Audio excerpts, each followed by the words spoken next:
আসলে 12তম নিবন্ধন যে তারা নিয়েছে সেটা তারা উপজেলা কোটা দিয়েছিল। আমাদের কোনো ম্যানেজিং কমিটিরও নিয়োগ হয়নি, আমাদের এনটিআরসি থেকে নিয়োগ হয়নি। আমি তাদের কাছে জানতে চাই, এই 12তম যারা আছে এরা কি রোহিঙ্গা নাকি এদেশের অবৈধ নাগরিক? আমাদের নিয়োগটা কে দিয়েছে এটা আমি আপনাদের মাধ্যমে তার কাছ থেকে জানতে চাচ্ছি।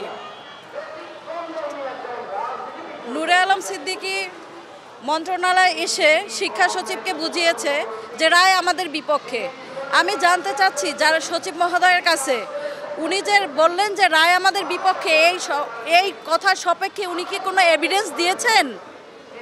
তারা শুধু একজন বলল আর তার মুখের কথাই বিশ্বাস করলো। কেন তারা নিবন্ধনধারীদের নিয়ে বসলেন না? তারা কি আমাদের এই ব্যাপারটা সুরাহা চায় না? আমরা কি এই দেশের নাগরিক নয়? আমরা কি আমাদের অধিকার ফিরে পেতে চাই না? আমরা শাহবাগে 200 দিন আন্দোলন করেছি। তারপরে বিভিন্ন সময়ে 24 সালের ডিসেম্বরে মাননীয় প্রধান উপদেষ্টার এপিএস সাব্বির আহমেদ স্যার উনি আমাদের একটা আশ্বাস দিয়েছিলেন যে আমাদের জন্য নির্বাহী আদেশের উনি ব্যবস্থা করবেন। আমাদের কথা আমরা তাকে বোঝাতে সক্ষম হয়েছিলাম যে আসলে আমরা সিস্টেম দুর্নীতির শিকার। আমাদের সনদগুলো, আমাদের রোল নাম্বারগুলো ব্যবহার করে তারা 60,000 জাল সনদ দিয়েছে এবং তারা কোটি কোটি টাকা ইনকাম করেছে, অবৈধ লাভবান হয়েছে এবং এই লাভবান হয়েছে ফ্যাসিস্ট সরকারের মন্ত্রী এবং আমলাগণও।